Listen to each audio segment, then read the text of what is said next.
The woman's hands moved through the wild bergamot with practiced precision, her fingers knowing exactly where to pinch the stems to preserve the plant's healing properties. And she never noticed the rider approaching until his shadow fell across the dusty ground beside her. It was August 1878 in Alpine, Texas, and the summer heat pressed down on the high desert landscape like a heavy blanket. But Olivia Thorne barely felt it, as she focused on gathering the precious herbs that could mean the difference between life and death for the 6 settlers who had come down with fever in the past week. She straightened slowly, one hand pressed against her lower back, and turned to face the stranger. He sat tall in his saddle, a young man with sun-bronzed skin and clear hazel eyes that studied her with open curiosity. His hat was pushed back slightly, revealing dark hair that needed a trim, and his clothes marked him as a working cowboy, someone who earned his living through hard labor rather than the barrel of a gun. "Madam," he said, tipping his hat. "Name's James Owens. I've been hearing talk in town about a woman who knows how to cure the fever that's been going around. Would that be you?" Olivia shielded her eyes against the sun and nodded. "That would be me. Are you sick?" "No, madam, but I'd like to help if I can. Lost my own mother to fever when I was 12, back in Kansas. Never had anyone around who knew how to treat it properly." His voice carried a weight of old grief that hadn't quite faded even after years had passed. "I've been working at the Patterson Ranch since spring, and some of the men there are starting to show signs. Thought maybe I could learn something useful."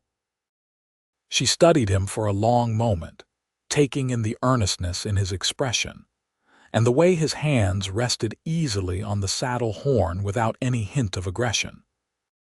Most cowboys who came across a woman alone in the wilderness had other things on their minds than learning about medicinal plants, but something about James Owens seemed different.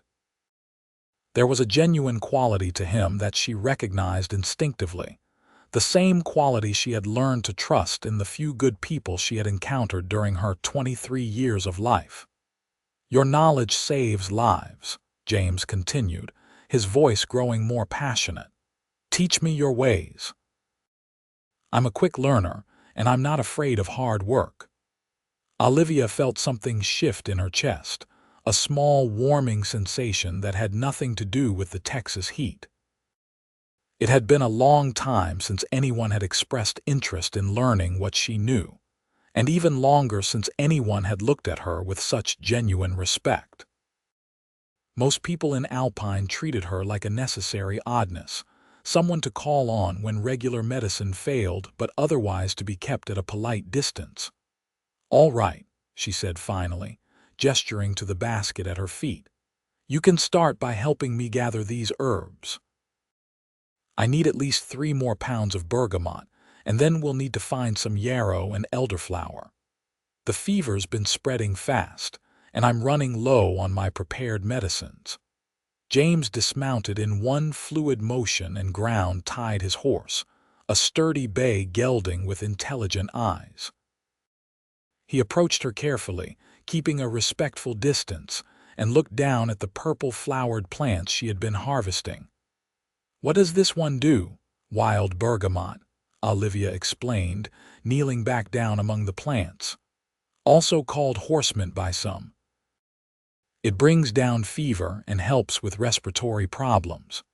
You have to pick it when the flowers are fully open but before they start to wilt, and you want to take the flowering tops about 6 inches down the stem." She demonstrated, her fingers moving with practiced skill, and James crouched beside her to watch. He smelled of leather and honest sweat, and Olivia found herself acutely aware of his presence beside her. It had been a long time since she had worked this closely with anyone, especially a man. Her father had taught her about healing plants before he died 5 years ago, and since then, she had lived alone in the small cabin he had built on the edge of Alpine, making her living by treating the ailments that regular doctors either could not or would not handle. Like this. James asked, attempting to mimic her movements. His first try was too rough, nearly uprooting the entire plant, but he adjusted quickly when she showed him how to support the stem with one hand while pinching with the other. "Better," she said.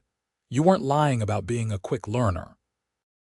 They worked in companionable silence for several minutes, the only sounds the whisper of wind through the scrub brush and the occasional stamp of James's horse.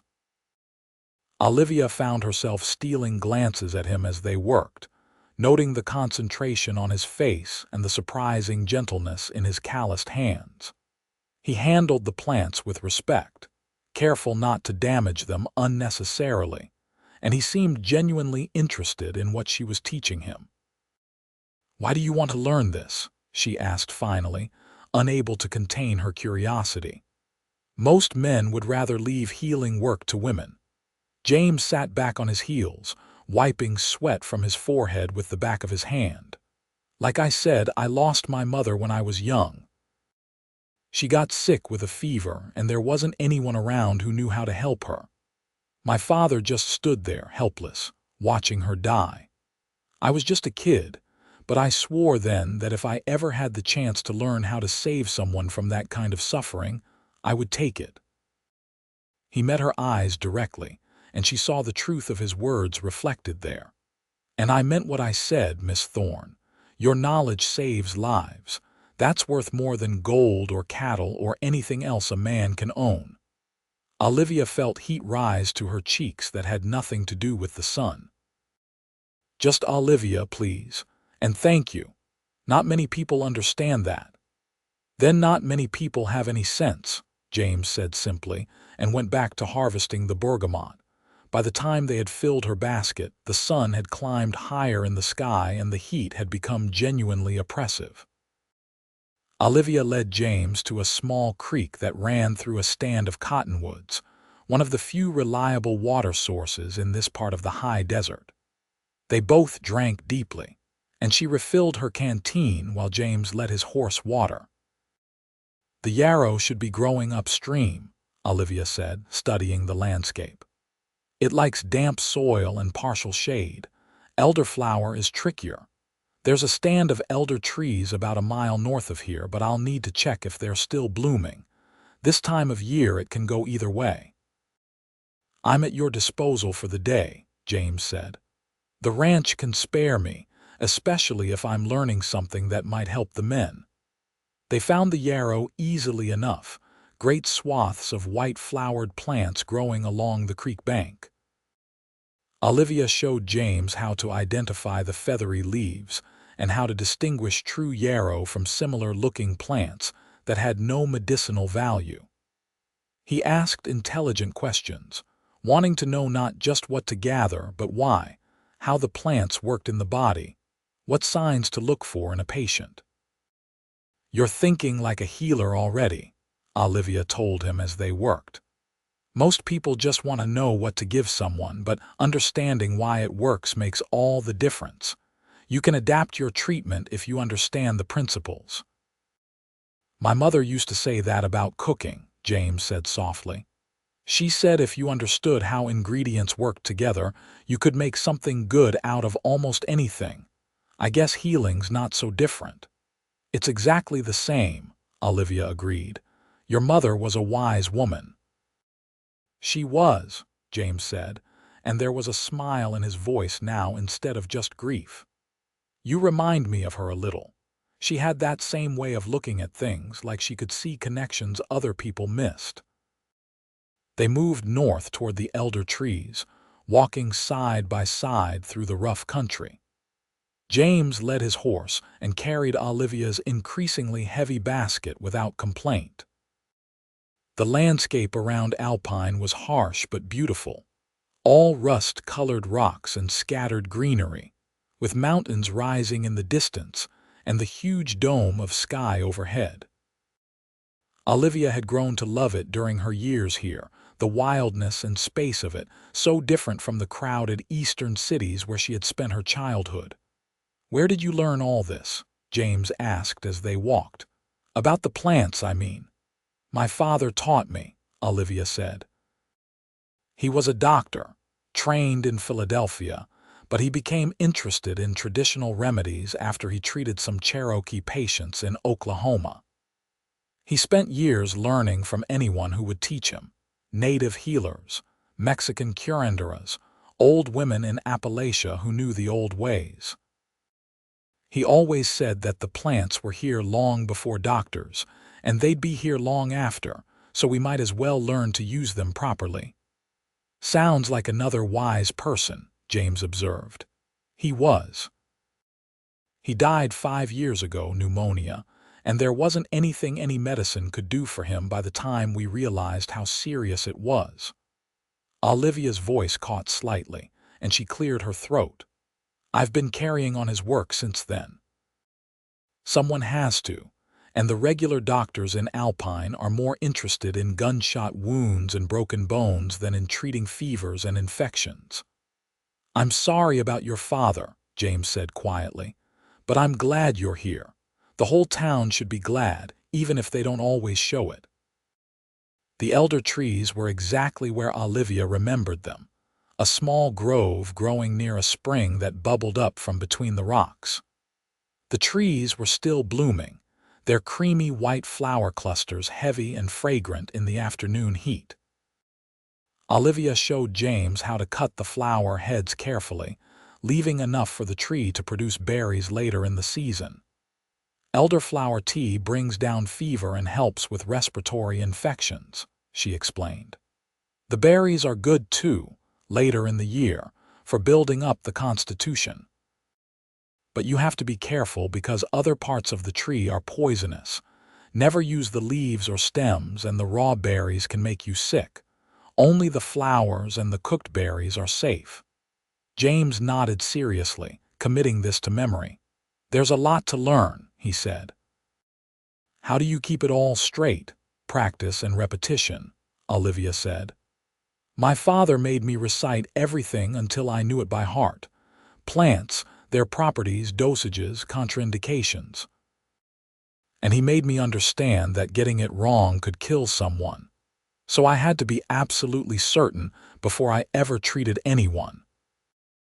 That's a heavy responsibility for someone so young, James observed, and when Olivia looked at him in surprise, he added, You can't be much older than I am, and I'm only 24. 23, Olivia admitted. But I've been helping my father since I was a girl, and I've been on my own for 5 years now. You grow up fast when people's lives depend on you. I reckon you do, James said. I grew up fast after my mother died too. My father wasn't much good for anything after that, so I had to learn to take care of myself. Started working ranches when I was 14, been moving around ever since. They finished gathering the elderflowers and started back toward Alpine, both of them carrying loaded baskets now.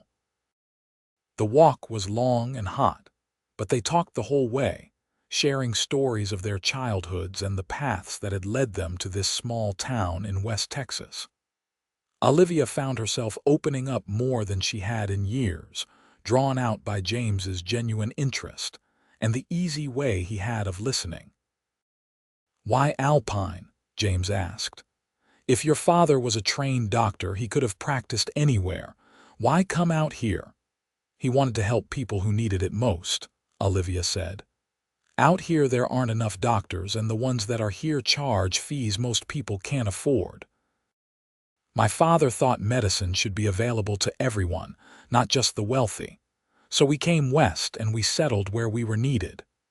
She paused, remembering. He loved it here, said it reminded him that the world was bigger than any one person's problems. He sounds like someone I would have liked to know, James said. I think he would have liked you too, Olivia replied, and realized as she said it that it was true. Her father had always valued people who asked questions and wanted to learn, who saw knowledge as something to be shared rather than hoarded. They reached Alpine as the sun was beginning to sink toward the western horizon, turning the sky shades of orange and pink. The town was small but growing, a collection of adobe and wood buildings clustered around the railroad depot that had been built 2 years earlier. The arrival of the railroad had brought new people and new prosperity, but it had also brought new problems, including the fever that was currently making its way through the population. Olivia's cabin sat on the eastern edge of town, a sturdy structure of adobe and stone with a small garden plot behind it where she grew some of her most commonly used medicinal plants. James helped her carry the baskets inside, and she lit several lamps against the gathering darkness. The cabin was neat and organized, every surface covered with drying herbs, glass jars of prepared medicines, and the tools of her trade. A small kitchen occupied one corner, and a curtained alcove in the back held her bed. The main room served as both her workspace and her consultation area, with an examining table covered by clean white sheets and shelves full of carefully labeled jars and bottles.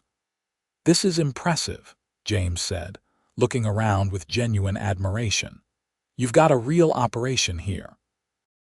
"I do what I can," Olivia said, already beginning to sort the herbs they had gathered. "Help me spread these out to dry, and then I need to prepare some fever medicine. I've got 3 people I need to visit tonight and 2 more I'm expecting to take a turn for the worse by tomorrow." James rolled up his sleeves and followed her instructions, carefully spreading the bergamot and yarrow on drying racks while Olivia worked at her preparation table. She measured out dried herbs from her stores, mixing them in precise proportions, grinding some to powder with a mortar and pestle while steeping others in boiling water. Her movements were quick and sure, the result of years of practice, and James watched with fascination. "How much do you give them?" he asked. "Depends on their size and how sick they are," Olivia said.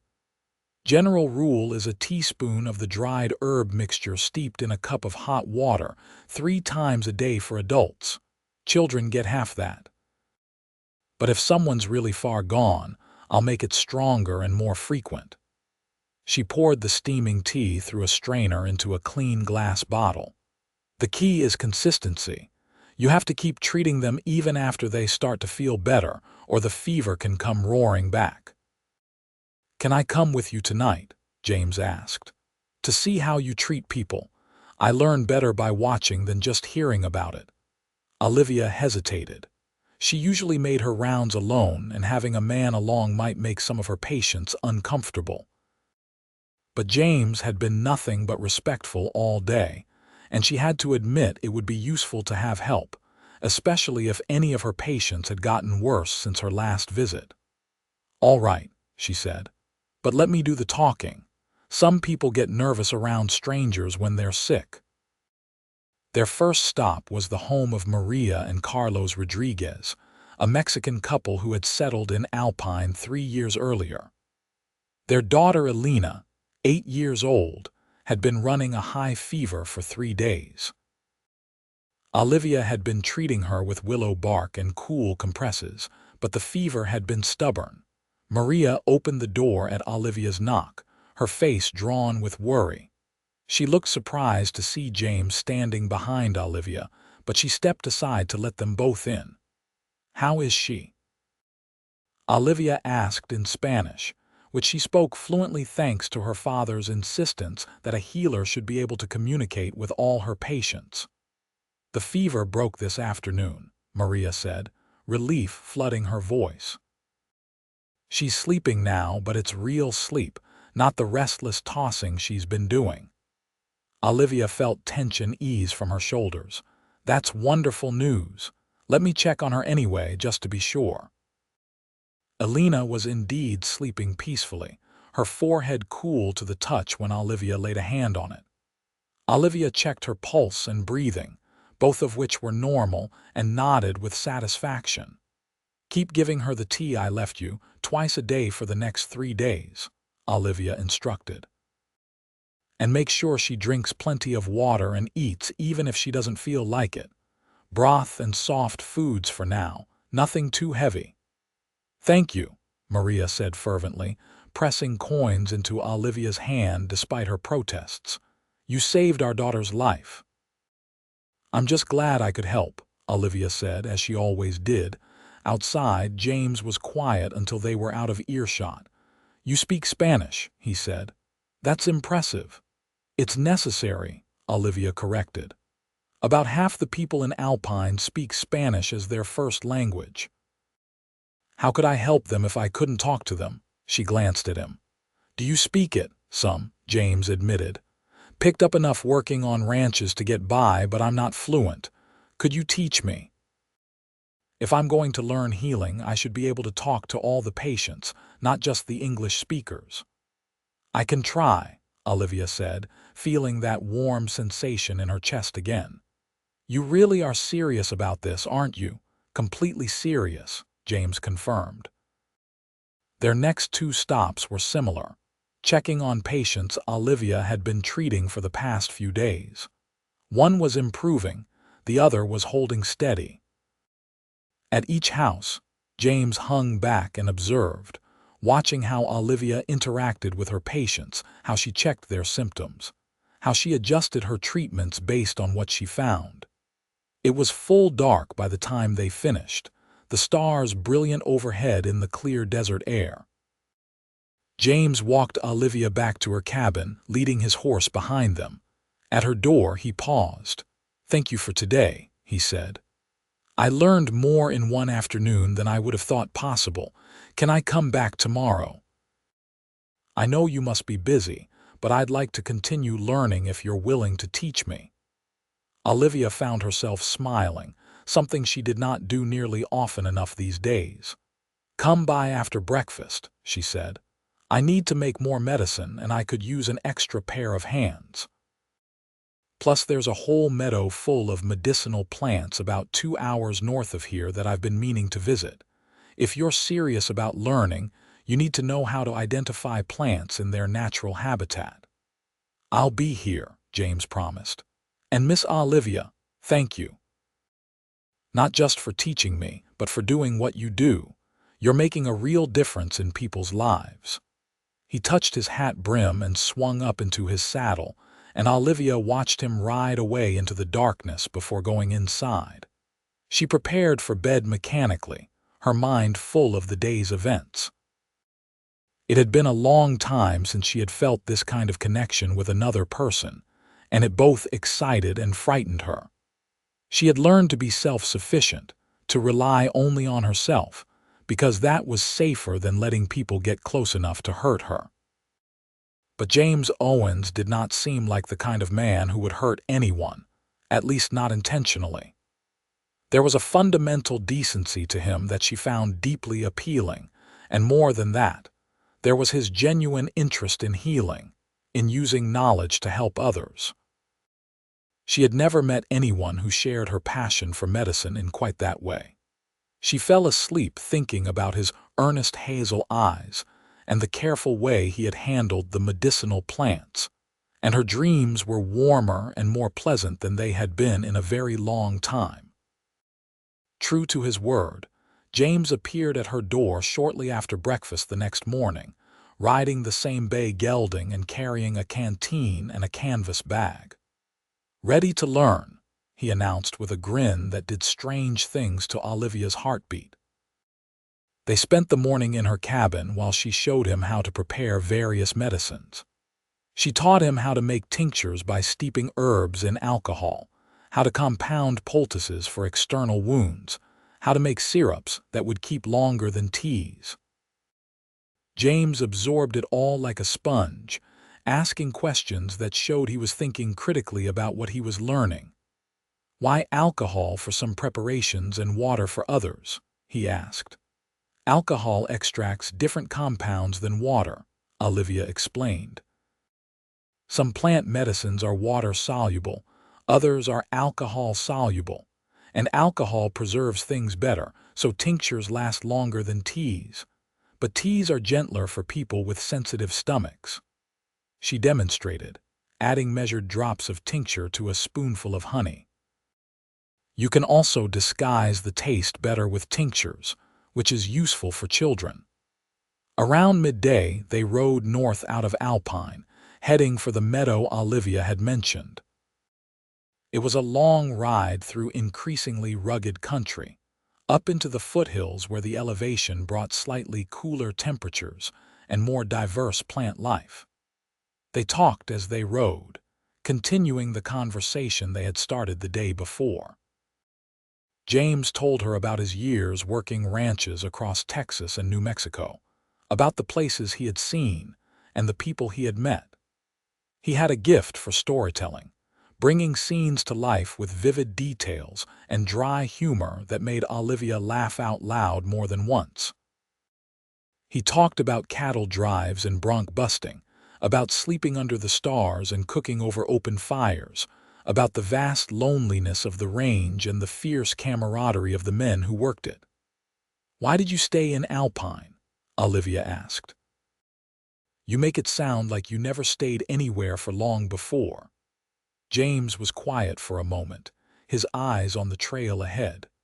"Honestly, I was tired of moving around. I'm not a kid anymore, and I started thinking about what I wanted my life to look like 5 years from now, 10 years from now. Did I want to still be drifting from ranch to ranch, no ties to anywhere or anyone? Or did I want to put down roots somewhere, build something that lasted?" He glanced at her. Alpine seemed like as good a place as any to try settling down. Good ranch work, decent people, room to grow. "And now that I've met you, I'm even more glad I stayed." Olivia felt her cheeks warm and was grateful for the excuse to look away, studying the landscape around them. "I'm glad you stayed too," she said quietly. The meadow, when they reached, it was even more beautiful than Olivia remembered. A natural basin where water collected and nourished an astonishing variety of plants.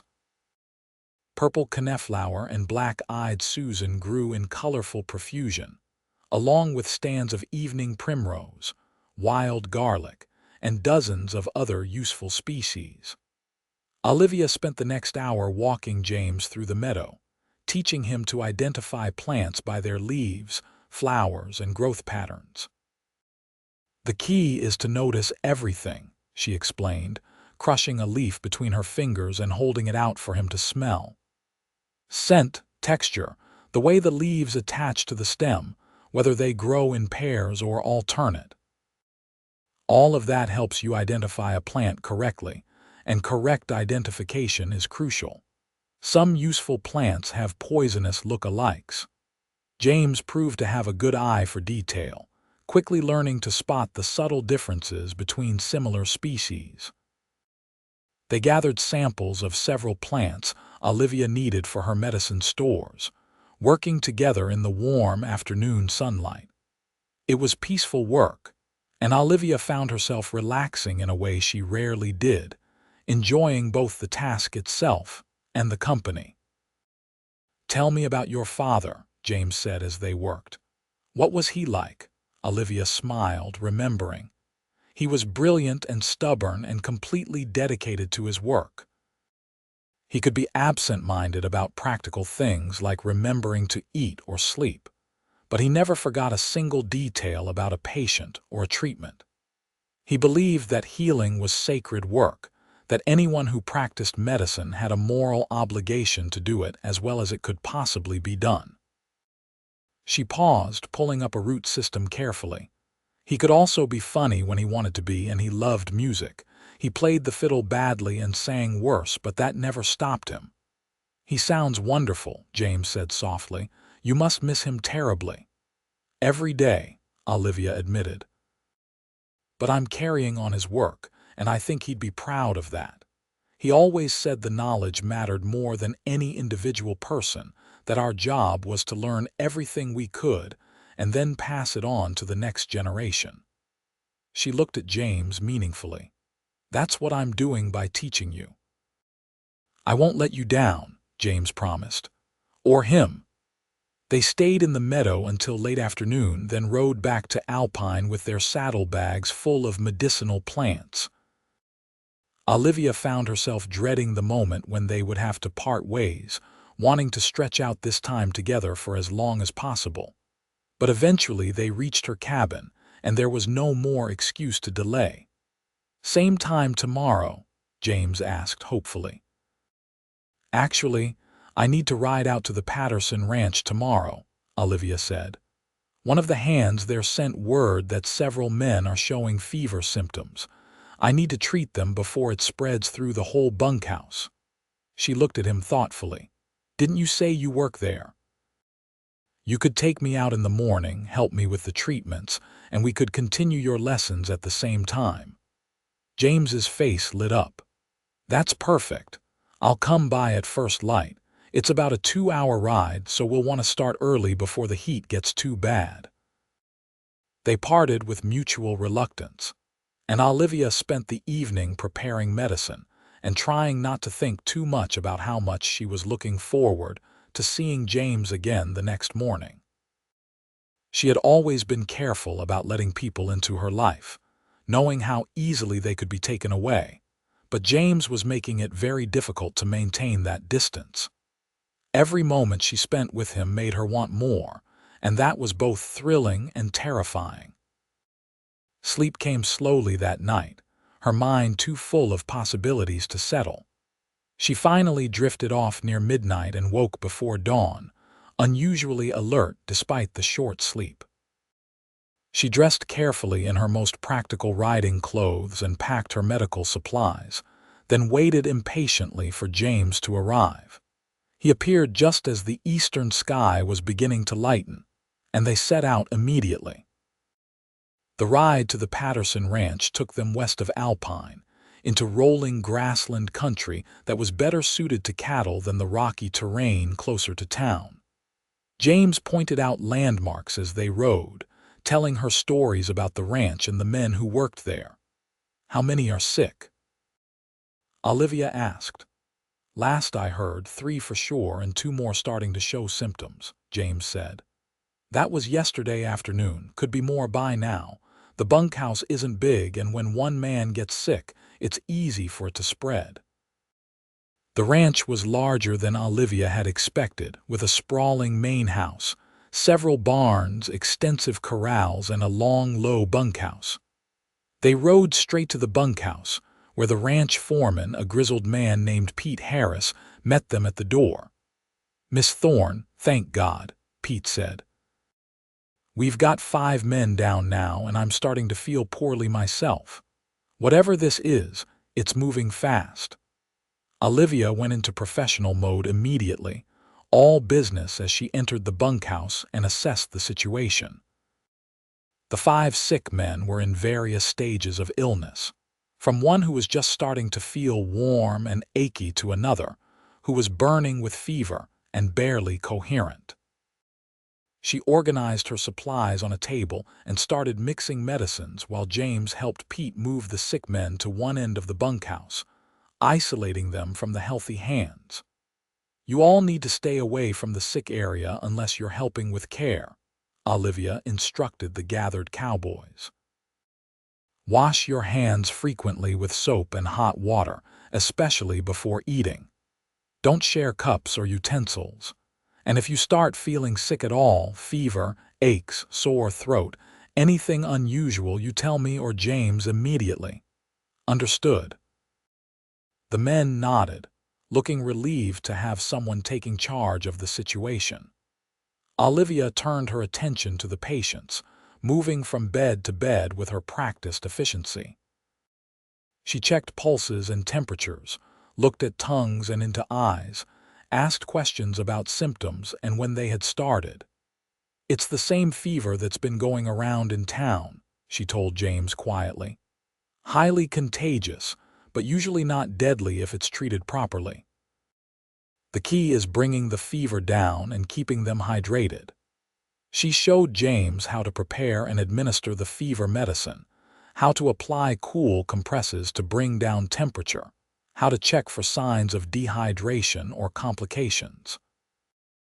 He followed her instructions exactly, gentle and competent with the sick men.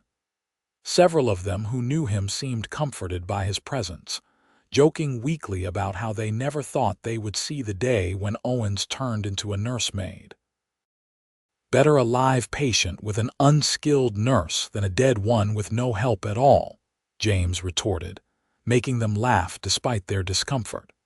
They worked through the morning and into the afternoon, treating the 5 sick men and checking the rest of the hands for early symptoms.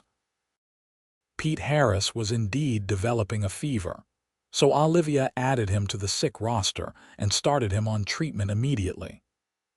By mid-afternoon, all 6 patients had been dosed with medicine, made as comfortable as possible, and given strict instructions about rest and fluid intake. Someone needs to stay with them and make sure they keep taking the medicine every 4 hours, Olivia told Pete. Is there anyone who can do that? I'll do it, James volunteered immediately. I know what to do now and the men know me. They'll be more likely to cooperate with someone they trust. But your work, Olivia protested. Can wait, James said firmly. This is more important, and besides, isn't this part of being a healer, staying with patients when they need you? Olivia felt her heart swell with an emotion she was not quite ready to name. Yes, she said softly, it is. She left James with detailed instructions and enough medicine for 3 days, promising to return in the morning to check on everyone. The ride back to Alpine felt strangely lonely without him, and she realized with a start that she had grown used to his constant presence over the past 3 days. It seemed impossible that she had only known him for such a short time when he already felt like an essential part of her life. Over the next week, Olivia rode out to the Patterson ranch every day, bringing fresh medicine and checking on the patients. The fever ran its course, and under James's careful nursing and Olivia's treatment, all 6 men recovered fully. But as they recovered, new cases appeared in town, keeping Olivia busy from dawn until well after dark. James stayed at the ranch until the last patient was well, then returned to Alpine and immediately sought Olivia out. She was in her cabin preparing medicine when he knocked, and she opened the door to find him looking exhausted but triumphant. They're all better, he announced. Every single one. And Pete Harris said it's thanks to you and me, and he's spreading the word that anyone who gets sick should come see you right away instead of trying to tough it out. That's wonderful, Olivia said, stepping aside to let him in. And you did good work, James. You have a natural talent for this. I had a good teacher, James said, his eyes warm as they met hers. Olivia, I've been thinking, you need help. You can't keep doing all this alone, running yourself ragged trying to treat everyone who gets sick. Let me help you. Really help you, not just as a student, but as a partner. Olivia's breath caught in her throat. A partner in healing, James clarified quickly, though there was something else in his eyes, something deeper that he was not quite saying out loud. Let me work with you full time. I can learn everything you know, and we can treat more patients together than you ever could alone. I've talked to the ranch and they'll let me go if I'm doing this. They recognize the value of having trained healers around. But how would you live? Olivia asked practically. I don't make much money from healing. I charge what people can afford, which is often nothing at all. I've got savings, James said. Enough to get by for a while, and I don't need much. Olivia, this past week, working with those sick men, doing something that actually mattered. That's the most alive I've felt in years. I want to do this. I want to learn everything you can teach me and spend my life helping people, if you'll let me. Olivia found herself blinking back tears. Of course I'll let you, she said. I'd be honored to have you as a partner. James's smile was radiant, and before she quite realized what was happening, he had pulled her into an embrace. She stiffened in surprise for just a moment, then relaxed into it, letting herself be held. It felt wonderful, safe and warm and right in a way nothing had felt since her father died. When they finally pulled apart, both of them were smiling. When do we start? James asked. Right now, Olivia said. I've got 4 patients to see this afternoon, and there's a rumor of some promising medicinal plants growing in a canyon about a day's ride from here. We could ride out there this weekend, camp overnight, and spend a full day gathering supplies." "A day's ride," James repeated. "That's a long way. Would it be proper, you and me camping alone together?" Olivia laughed, though she appreciated his concern for her reputation. "James, I'm a 23-year-old woman living alone and treating male patients at all hours. My reputation is already questionable by conventional standards.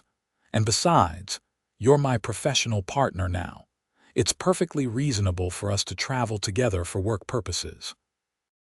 "If you're sure," James said, though he looked pleased. "Then yes, let's do it. I want to see as much as I can, learn as much as possible." They fell into a comfortable partnership over the following weeks. James moved into a small room at the back of the town's general store, paying his rent by helping with heavy lifting and other odd jobs, and spent his days working alongside Olivia. She taught him everything she knew, sharing the accumulated knowledge of years of study and practice. He proved to be an excellent student, with a quick mind and careful hands and a genuine compassion for the sick. They took their overnight trip to the canyon, where Olivia showed James how to identify and harvest rarer medicinal plants that did not grow near Alpine. They camped under the stars, talking late into the night about medicine and life and their dreams for the future. James told her that he wanted to eventually write down everything he learned, creating a comprehensive guide to medicinal plants of West Texas that could be used by future healers. Olivia thought it was a wonderful idea and promised to help him with the project. Something was growing between them, something more than professional partnership or even friendship, though neither of them spoke of it directly.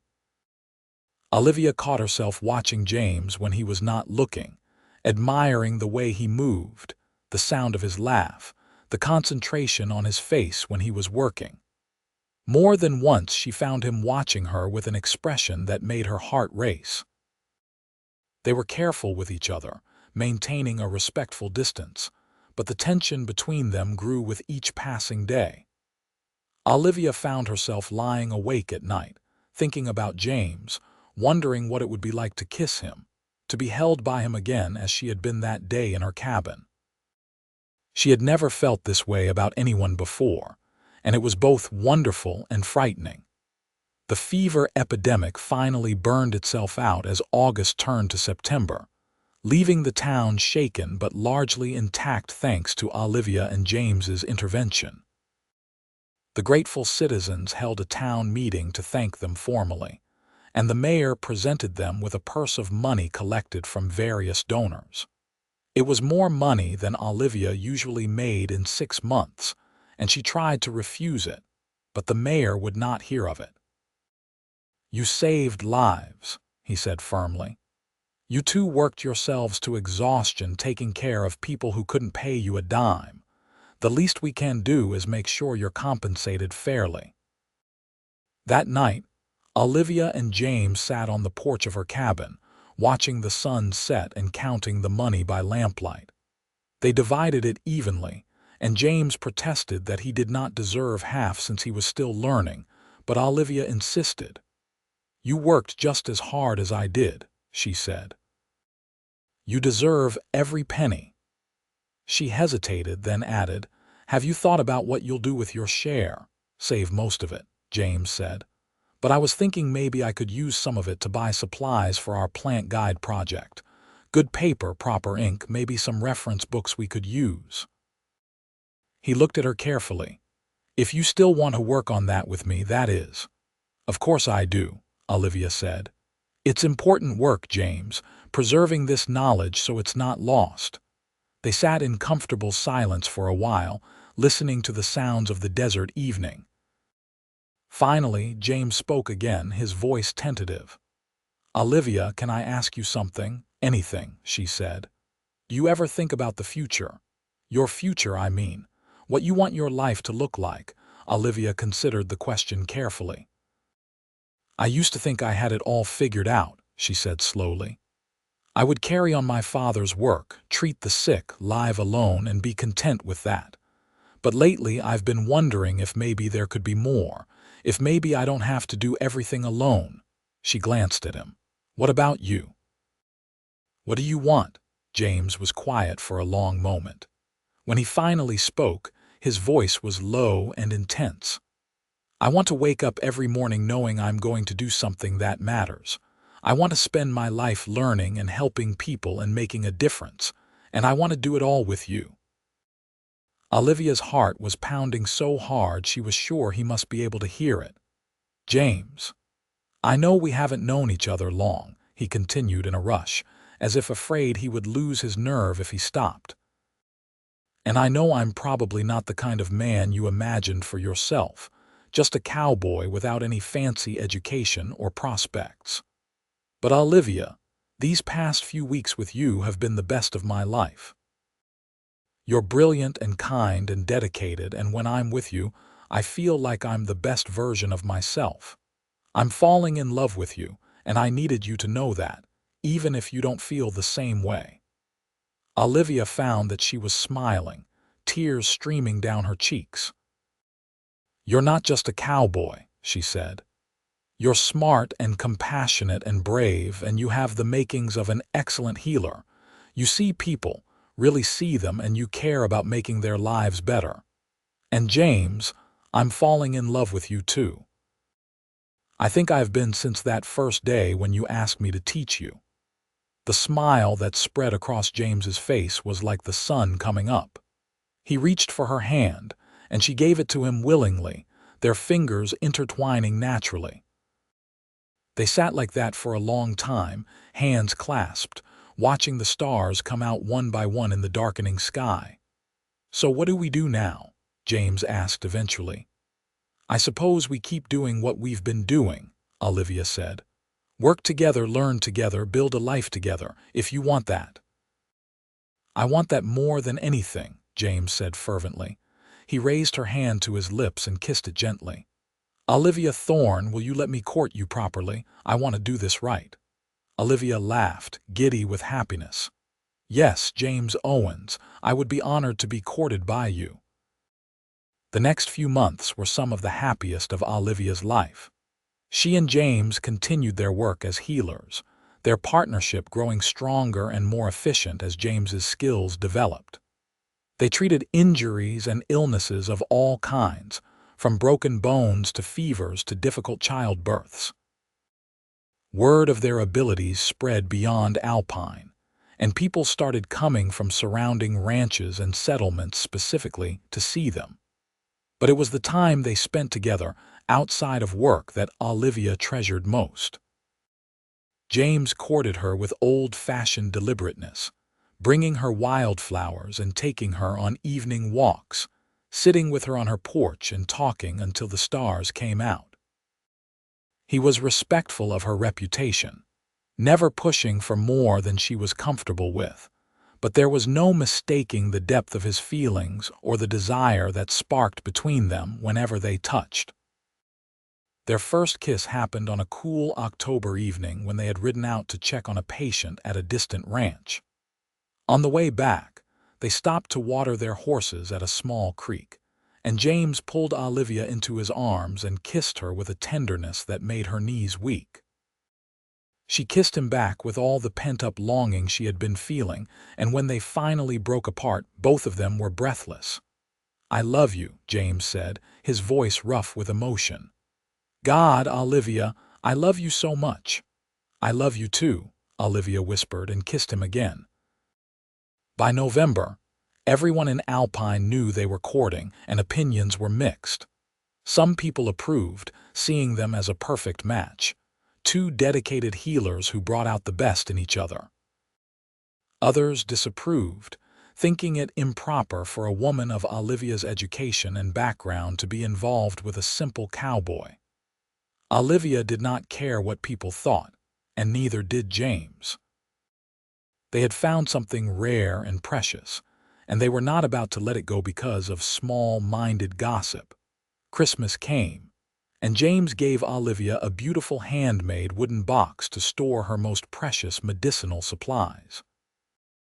She gave him a set of medical instruments she had ordered from a catalog, professional tools that marked him as a real healer rather than just an assistant. They spent Christmas Day treating patients who could not afford to see a regular doctor, then shared a simple meal in Olivia's cabin and exchanged stories about Christmases past. "My mother used to make special cookies," James said, his voice nostalgic. "Shaped like stars and trees covered with sugar. I haven't had anything like them since she died." "Describe them to me," Olivia said. "I'm not much of a baker, but I can try."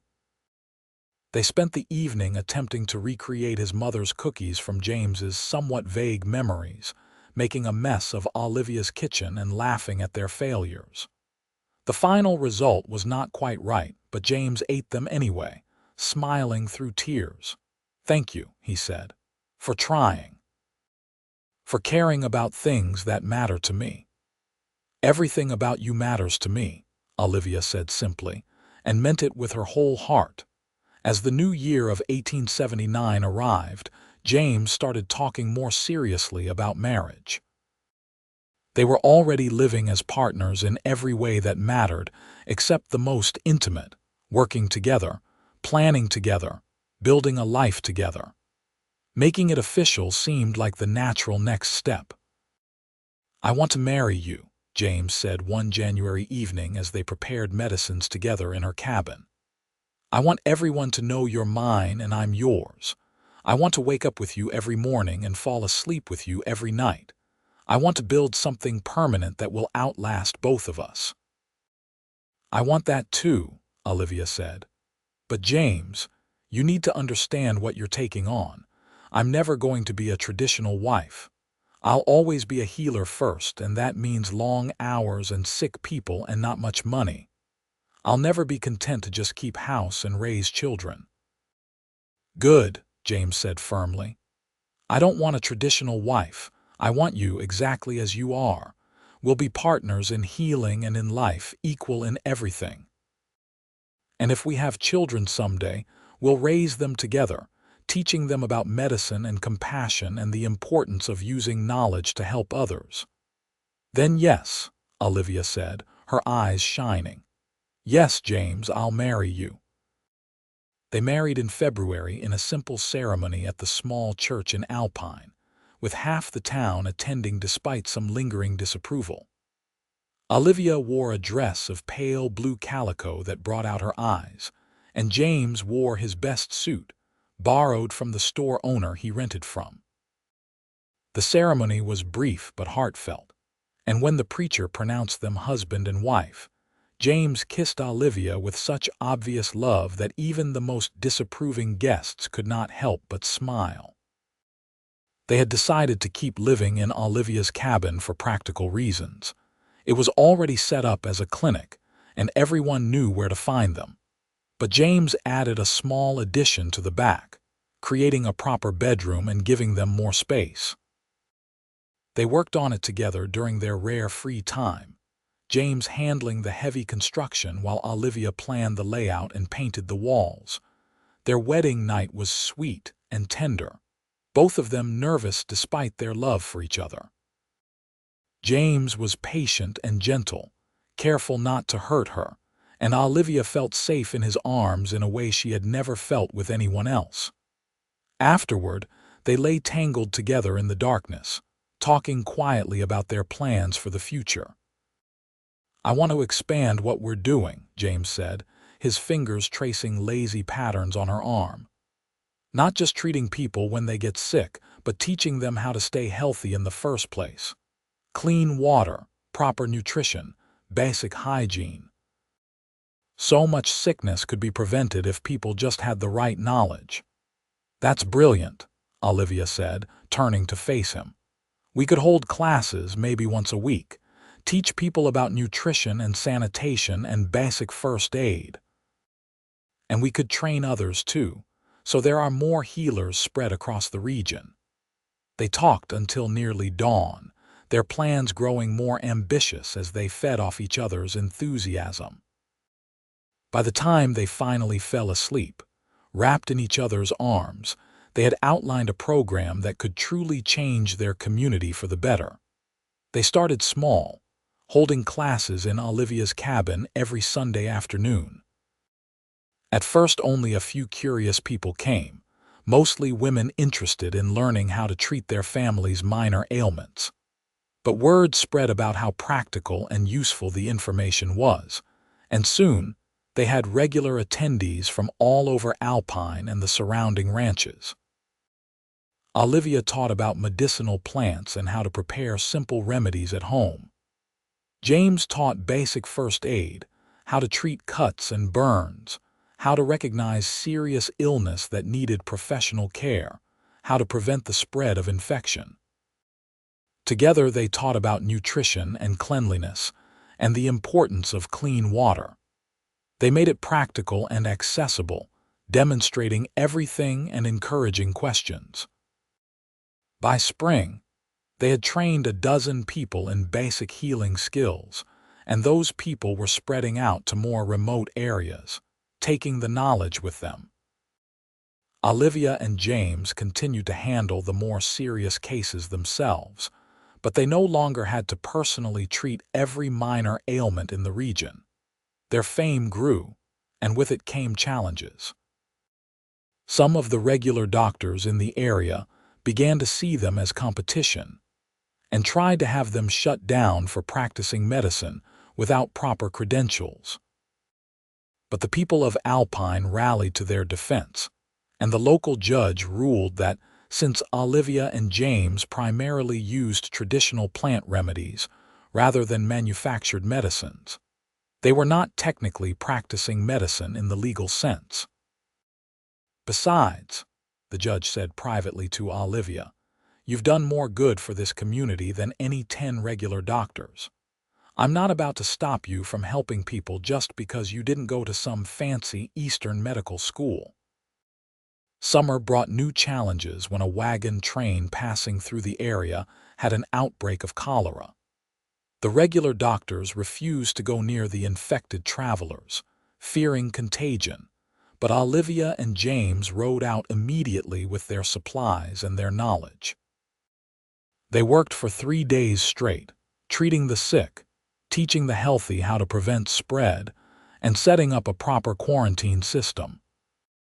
It was brutal work, and they lost 2 patients despite their best efforts, but they saved more than 20 others who would certainly have died without intervention. When it was over, both of them were exhausted and heartsick, grieving the lives they could not save. "We can't save everyone," Olivia said as they rode back to Alpine, tears streaming down her face. "No matter how hard we try or how much we know, sometimes it's not enough." "But we saved 23 people," James reminded her gently, reaching over to take her hand. 23 people who get to keep living, who get to go home to their families. That matters, Olivia. That's more than most people accomplish in a lifetime." She leaned into him, drawing strength from his presence. This was what marriage meant, she realized, not just sharing the good times but holding each other up through the hard times. They were partners in the truest sense, and that made everything bearable. By autumn of 1879, Olivia realized she was pregnant.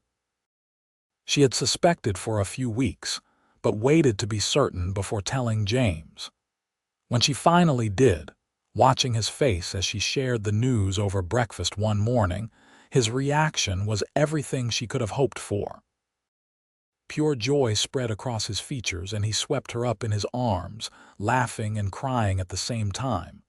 "A baby," he kept saying. "We're going to have a baby. Olivia, this is incredible. Are you ready for this?" she asked, suddenly nervous. "For how much everything is going to change." "I'm ready for anything as long as I'm with you," James said firmly. "We'll figure it out together, just like we figure everything out. And think about it, Olivia. We're going to raise a child who grows up understanding medicine and compassion and the importance of helping others. We're going to pass on everything your father taught you and everything we've learned together. That's a legacy worth having. Olivia's pregnancy was not easy. She continued working as long as she could, but the physical demands of healing work combined with the growing weight of the baby wore her down. James became fiercely protective, taking on more of the heavy work himself and insisting that she rest whenever possible. He studied everything he could find about childbirth and pregnancy complications, determined to be prepared for any eventuality. "I'm not going to lose you," he told her one night when she woke to find him reading a medical text by lamplight. "Not you and not this baby. I'm going to know everything there is to know so I can take care of you both." "You're not going to lose me," Olivia said, though she appreciated his concern. Childbirth was dangerous. She knew that better than most, but she was young and healthy and she had the best possible care in James. "We're going to be fine, all three of us." Their son was born in May of 1880, after a long and difficult labor that left Olivia exhausted but triumphant. James was with her the entire time, holding her hand, wiping her forehead, encouraging her through every contraction. When the baby finally arrived, squalling and red-faced and perfect, James cut the cord with trembling hands and placed the baby on Olivia's chest with tears streaming down his face. "He's beautiful," James whispered. "Olivia, he's perfect. You're perfect. I love you so much." They named him Thomas, after Olivia's father, and from the moment he entered the world, he was surrounded by love. They adapted their work around caring for him, taking turns so one of them was always available for patients while the other watched the baby. It was exhausting, but they made it work through careful planning and mutual support. As Thomas grew from infant to toddler, he was exposed to healing work from his earliest days. He played in the corner of the clinic while his parents treated patients, absorbing lessons about compassion and care before he was old enough to understand the words. Both Olivia and James were determined to raise him with the values they held dear, teaching him that knowledge was precious and should be used to help others. Life settled into a new rhythm, busy and full and deeply satisfying. Olivia and James continued their healing work and their teaching, training a new generation of healers while raising their son and building their life together. The plant guide they had planned became a reality, a comprehensive illustrated volume documenting hundreds of medicinal plants and their uses. They published it themselves, making copies by hand to distribute to other healers across the region. Their reputation continued to grow, and people came from hundreds of miles away to learn from them or to seek treatment for difficult cases. They never turned anyone away, regardless of ability to pay, and their generosity was legendary. They lived simply, putting most of their earnings back into supplies and education, content with each other and their work. Thomas grew into a bright, curious boy who followed his parents everywhere, asking endless questions about plants and healing. By the time he was 5, he could identify dozens of medicinal herbs and knew basic first aid. Both Olivia and James delighted in teaching him, seeing him as the future of the healing tradition they were building. When Thomas was 7, Olivia became pregnant again, and this time it was an easier pregnancy. She had learned from the first time, knowing better how to pace herself and what to expect. Their daughter was born in the spring of 1887, a healthy girl they named Sarah after James's mother. Thomas was fascinated by his baby sister and appointed himself her protector, always wanting to help care for her. The years passed in a blur of work and family and quiet happiness. Olivia and James grew older together, their love deepening with each passing year. They had their disagreements, of course, times when exhaustion made them short-tempered or when they had different ideas about how to handle a patient. But they always worked through it, talking until they understood each other's perspectives and finding compromise. By 1890, they had trained more than 50 people in healing skills, and their students were spread across West Texas and into New Mexico. Several had gone on to establish their own practices, carrying forward the tradition of combining traditional plant knowledge with modern medical understanding. The infant mortality rate in Alpine and the surrounding areas had dropped dramatically, and people were living longer, healthier lives thanks to better understanding of sanitation and nutrition. Thomas, now 10 years old, was already showing signs of becoming an excellent healer himself. He had his mother's eye for detail and his father's compassionate nature, and he approached healing with a seriousness beyond his years. Sarah, at 3, was still too young to show what path she might take, but she was bright and curious and fearless. "We've built something real," James said one evening as they sat on their porch, watching their children play in the yard. "Not just for us, but for the whole community. Your father would be proud, Olivia." "Our father would be proud," Olivia corrected gently. "He'd see you as the son he never had, James.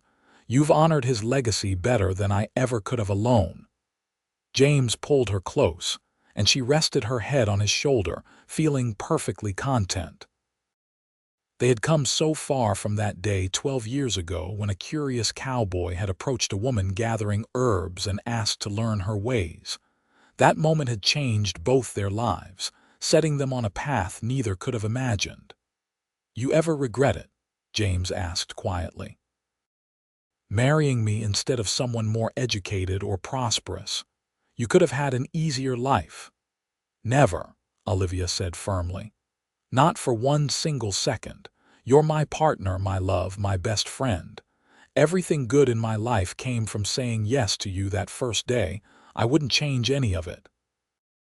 "Neither would I," James said and kissed the top of her head. "You're the best thing that ever happened to me, Olivia Owens. You and our children and this life we've built together. I'm the luckiest man alive." They sat together as the sun set, painting the desert sky in shades of orange and pink and gold. Thomas came running over, wanting to know if a plant he had found was the same yarrow his mother had taught him about. Sarah toddled after him, demanding to be picked up. Olivia and James gathered their children close, a family complete and happy. The years that followed brought more changes and challenges. Thomas grew into a skilled young healer, working alongside his parents and eventually taking on more responsibility as Olivia and James began to slow down with age. Sarah proved to have a gift for art and began illustrating a new, expanded edition of their plant guide, her detailed drawings capturing every nuance of the medicinal plants. By 1895, Olivia and James were in their early 40s, no longer young but still vital and active. They had cut back on the more physically demanding aspects of healing work, focusing instead on teaching and consultation while Thomas handled most of the day-to-day patient care. It was a natural transition, and they took pride in seeing their son carry forward what they had started. They spent more time together now, taking long rides into the countryside to gather plants and enjoy each other's company. Sometimes they would camp out like they had in the early days of their courtship, lying under the stars and talking about everything and nothing. The passion between them had not dimmed with time. If anything, it had grown deeper and richer as their love matured. "I still fall in love with you every single day," James told her one night as they lay wrapped in blankets under the vast Texas sky. "Every time I see you teaching someone or treating a patient or just laughing with the children, I think about how lucky I am to have found you." "The feeling is entirely mutual," Olivia said, snuggling closer. You're still that earnest young cowboy who wanted to learn everything, who saw healing as sacred work. That's who you are at your core, and it's what I love most about you." They lay in comfortable silence, listening to the sounds of the desert night. An owl called in the distance, and the wind whispered through the grass. Olivia thought about everything they had accomplished together, all the lives they had saved and improved, all the knowledge they had passed on. It was a good legacy, one worth being proud of. "What do you think happens next?" James asked, his voice thoughtful. "After us, I mean, will people remember what we did? Will it matter?" "It will matter," Olivia said with certainty. "Because we didn't just treat people, we taught them. We gave them knowledge they could use and pass on. That doesn't die with us, James. It keeps growing and spreading, touching lives we'll never know about. That's immortality, in the only way that really counts." As the new century approached, Olivia and James gradually stepped back from active healing work, though they never fully retired. They were always available for consultation, or for difficult cases that stumped younger healers. Their home remained a gathering place for healers from across the region, a place where knowledge was shared freely, and new ideas were welcomed. Thomas married in 1898, wedding a young woman named Catherine who shared his passion for healing. They gave Olivia and James their first grandchild in 1899, a boy they named James Thomas in honor of both his grandfather and father. Holding his grandson for the first time, James wept openly, overwhelmed by the continuity of it all, the way life kept moving forward in an endless cycle of growth and renewal. Sarah showed no interest in marriage, preferring to focus on her art and her botanical illustrations. She traveled extensively, documenting medicinal plants across the American West and publishing several well-received books.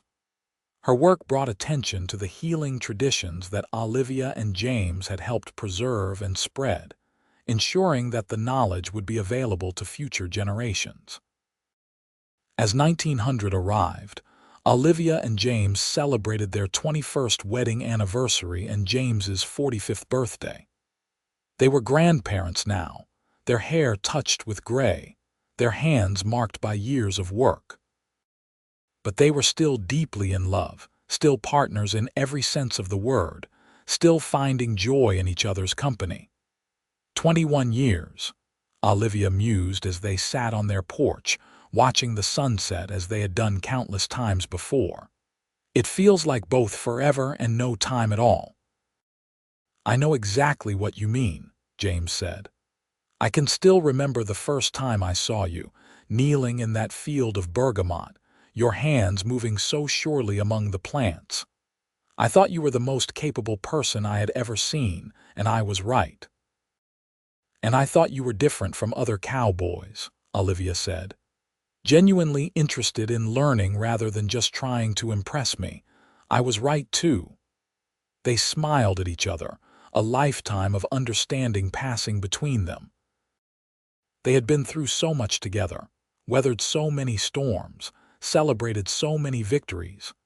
Their love had been tested by exhaustion and loss, by disagreement and disappointment, and it had emerged stronger every time. "You remember what you said to me that first day?" James asked. "When I asked you to teach me, I said all right," Olivia recalled. "And then I put you to work gathering bergamot." "Best decision either of us ever made," James said, taking her hand. "Everything good in my life came from that moment. You, our children, our grandchildren, the work we've done, all of it traces back to you saying yes." "To us saying yes," Olivia corrected. "To both of us choosing to take a chance on something new and uncertain. That's what love is, James. It's saying yes even when you don't know exactly where it will lead, trusting that you'll figure it out together." As the years passed into the new century, Olivia and James watched their legacy continue to grow and flourish. Thomas became known as one of the finest healers in West Texas, combining his parents' traditional plant knowledge with new medical developments as they became available. He trained dozens of new healers, always emphasizing the importance of compassion alongside competence. Sarah's botanical illustrations were published in medical journals and textbooks, her detailed drawings helping healers across the country identify medicinal plants correctly. She credited her parents with teaching her to really see plants, to notice every detail that might be significant. More grandchildren arrived, and Olivia and James delighted in teaching them about plants and healing, passing on the knowledge that had been passed to them.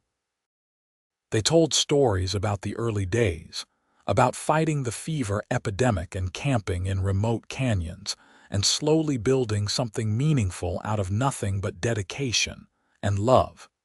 By 1905, both Olivia and James were in their 50s, and age was starting to slow them down more noticeably. They moved a bit stiffer in the mornings, tired more easily, found themselves content to sit and watch rather than always being in motion.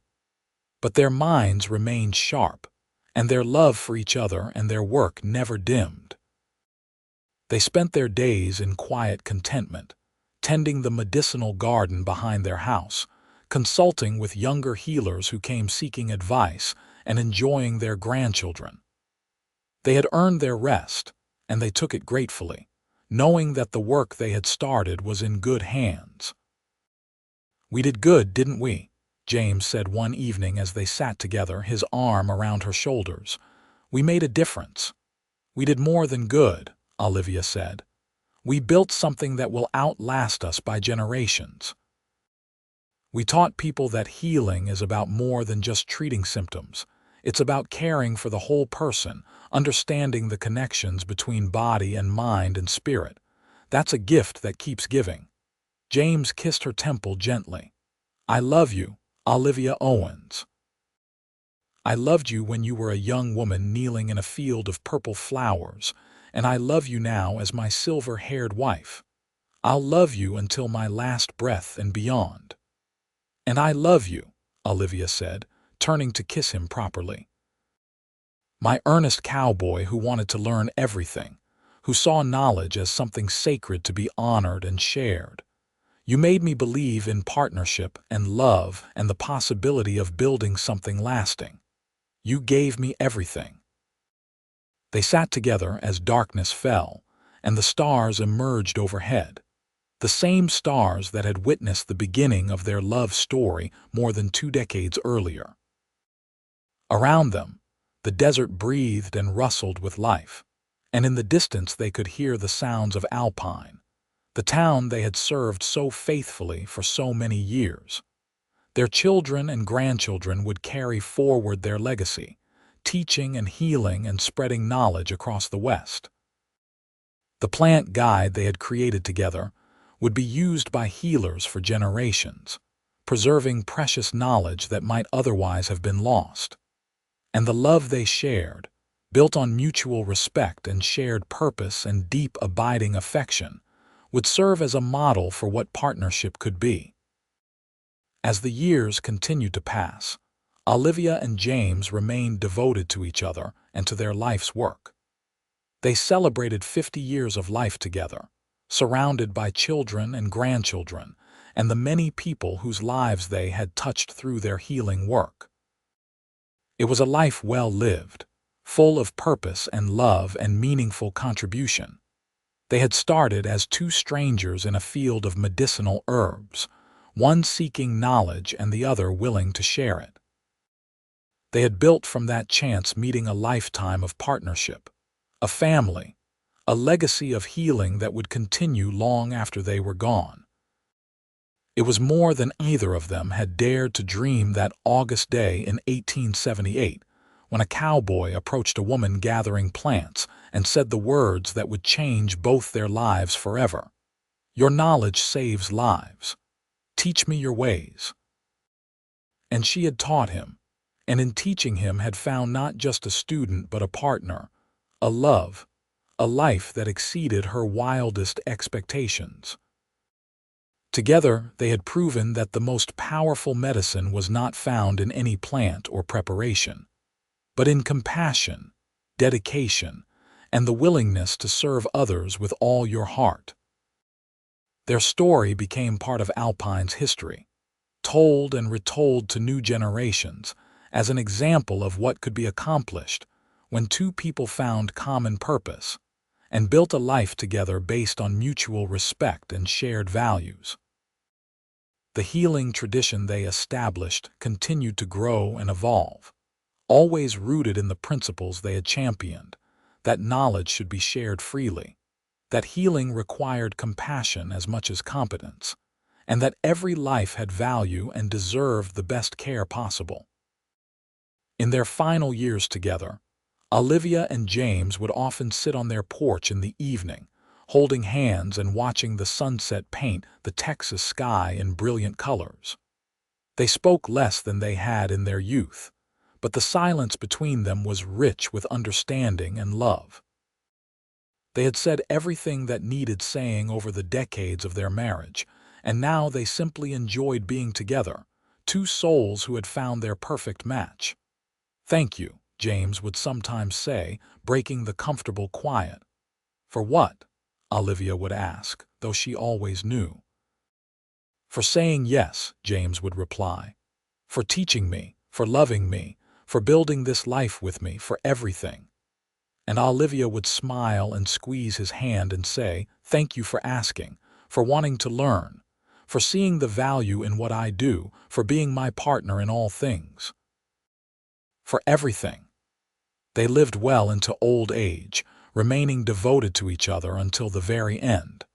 When James passed away peacefully in his sleep at the age of 73, Olivia grieved deeply, but took comfort in knowing they had been blessed with a long and happy life together. She followed him less than a year later. Her children and grandchildren gathered around her bed, and her last words were about how grateful she was for the life she had lived and the love she had known. They were buried side by side in the Alpine cemetery, their shared headstone bearing a simple inscription that captured the essence of their lives together. Healers, teachers, partners, they saved lives and spread knowledge. Beneath that, a carved image of wild bergamot, the plant that had brought them together all those years ago. Their legacy lived on in countless ways. The healing practices they had pioneered became standard throughout the region. Their children and grandchildren carried forward their work, training new generations of healers who combined traditional plant knowledge with modern medical understanding. The books they had written and illustrated were still being used decades after their deaths, helping healers identify and use medicinal plants safely and effectively. But perhaps their greatest legacy was the example they had set of what a true partnership could be. They had built a marriage based on mutual respect, shared purpose, and genuine love. They had proven that a woman could be both a healer and a wife, both independent and partnered. They had shown that a man could be strong and gentle, that caring for others was not weakness but the highest form of strength. Their love story became legendary in Alpine and beyond, told as an example of how two people from different backgrounds could come together and build something greater than either could have achieved alone. It was a story about the power of knowledge shared, about compassion and dedication, about saying yes to unexpected opportunities and trusting in the journey. From that first meeting in a field of bergamot to their final days together, Olivia and James had lived a life of purpose and meaning. They had healed countless people, trained hundreds of healers, preserved precious knowledge, and raised a family that continued their work. And through it all, they had loved each other with a constancy and depth that inspired everyone who knew them. Their story was not one of grand adventures or dramatic events, though they had certainly faced their share of challenges. Instead, it was a story of quiet dedication, of showing up day after day to do work that mattered, of building a life one choice at a time. It was a story of two people who found in each other exactly what they needed, and who spent their lives grateful for that gift. In the end, that is perhaps the truest measure of a life well lived, not in fame or fortune, but in love freely given and gratefully received, in work that makes a difference, in knowledge passed on to future generations, in a legacy that continues to touch lives long after the people who created it have passed from this world into memory. Olivia Thorne and James Owens lived such a life, and their love story remained a beacon of hope and inspiration for all who heard it. A reminder that the most extraordinary things can grow from the simplest beginnings, and that saying yes to love and partnership and shared purpose can change not just two lives but countless others for generations to come.